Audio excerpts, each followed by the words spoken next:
अस्सलाम वालेकुम व्यूअर्स, मैं हूं शफकत महमूद। आप देख रहे हैं देसी हेल्थ टिप्स ऑफिशियल। आज का जो हमारा टॉपिक है वो बे औलादी के बारे में है। अभी तक अगर आपने मेरा चैनल सब्सक्राइब नहीं किया तो काइंडली सब्सक्राइब कर दें और बेल आइकन को दबा दें। आज की वीडियो जो मैं बना रहा हूं वो बे औलादी के बारे में है। तो ये बे औलादी मर्द की वजह से भी होती है और औरत की वजह से भी होती है। आज की जो मेडिसिन बता रहा हूँ सिर्फ मर्द के लिए है। जो नेक्स्ट वीडियो आपको दूंगा वो औरत के लिए होगी। तो और औरत और मर्द दोनों के लिए भी एक और वीडियो भी आपको भेजूंगा। मैं जो नुस्खे बताता हूँ ये हमारे हुक्मा हजरात के और हमारे वालिद और उनके वालिद ये इस्तेमाल करते थे। हमारी शॉप पे ये सबसे ज़्यादा इस्तेमाल होने वाला नुस्खा है। तकरीबन हर मंथ मेरे पेशेंट इस मर्ज़ के आते हैं और शिफा याब होते हैं। मैंने अपनी तहसील में भी ये नुस्खा नहीं दिया, आज आपको इधर दे रहा हूँ।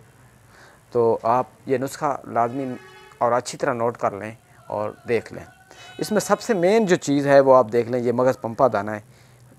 ये बे औलादी के लिए बड़ी बेहतरीन चीज़ है, शायद कोई भी हकीम आपको ना बताए क्योंकि मैंने इसे आजमाया हुआ है। ये है क्या? ये दरअसल एक अनोखी चीज़ है। ये कपास के बीज के अंदर का मगज़ है जो ज़्यादातर लोग नहीं जानते। कितनी छोटी सी चीज़ में अल्लाह ताला ने कैसी शिफा रखी है।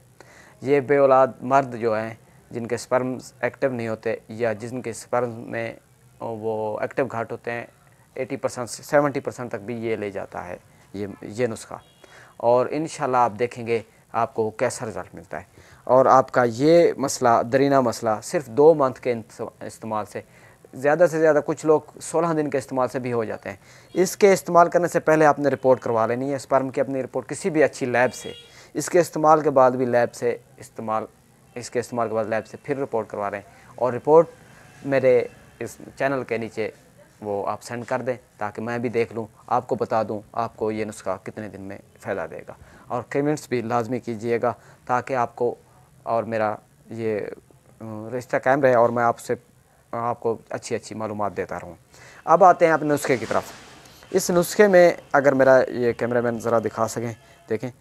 इस नुस्खे में मूसली इंडिया, मूसली स्याह, गोंद कतीरा, साला पंजा, बेहमान सुर्ख, सफ़ेद, तुखम रिहान, समंदर सोख, ताल मखाना, तुखम कौंच, साला मिस्री, लाजवंती, कुश्ता कली, कुश्ता मरजान, फली बबोल, छिलका और मिस्री, ये सब 1-1 तोला होना है। और मगज़ पंपा दाना ये वाली चीज़ 4 तोले होनी है। ये वाली नुस्खा बहुत तवील था, मेरे पास तमाम आइटम मौजूद थे लेकिन वो इधर आपके स्क्रीन पे नहीं आ सकते थे इतनी चीज़ें रखने से। नुस्खा थोड़ा तवील है लेकिन इसकी प्राइस ज़्यादा नहीं है, आप जाके ले लें, इतनी प्राइस नहीं बनेगी। बे औलादी हजरात के लिए बड़ी काम की चीज़ है, इतनी इफ़ेक्टिव चीज़ है, आप इंशाल्लाह किसी और चीज़ को भूल जाएंगे। हम जो नुस्खे देते हैं बिल्कुल कराबादी नहीं देते हैं, कोई ऐसे ठुसे नहीं होते, कोई ऐसी बात नहीं होती कि बस ऐसे कोई चीज़ चाह के उठा के लगा दी। हम जो चीज़ें दे रहे हैं ये हमारी प्रैक्टिस में इस्तेमाल हुई होती हैं कि कोई भी इधर जिसको हम इस्तेमाल कराते हैं उसका रिज़ल्ट देखते हैं फिर आपको बताते हैं। इन चीज़ों को सब बराबर हैं और मगज़ पंपा दाना 4 तोले है। इन चीज़ों को पीस के सुबह निहार मुँह गर्म दूध के साथ बड़ी चम्मच लेना है, बड़ा चम्मच सुबह खाली पेट उठते वक्त ले लेना है। फिर वज़ू करने के बाद इसे ले लेना है। फिर बेशक आप नमाज पे चले जाएं, सुबह खाली पेट इसे कहना है। 2 घंटे बाद रोटी खानी है इसके, याद रखें 2 घंटे बाद रोटी खानी है। इंशाल्लाह इसका आपको फ़ायदा होगा। मज़ीद आप मुझे अपने कमेंट्स में राय लाजमी दीजिएगा। अगर मेरी मालूमात अच्छी लगें तो आगे शेयर करें दूसरे लोगों को ताकि फ़ायदा हो। दुआओं में याद रखिएगा। फ़ी अमानिल्लाह। रखें कारीन, अगर आपको मेरा ये नुस्खा बनाने में दुश्वारी हो रही है तो आपको बना बनाया नुस्खा मिल जाएगा।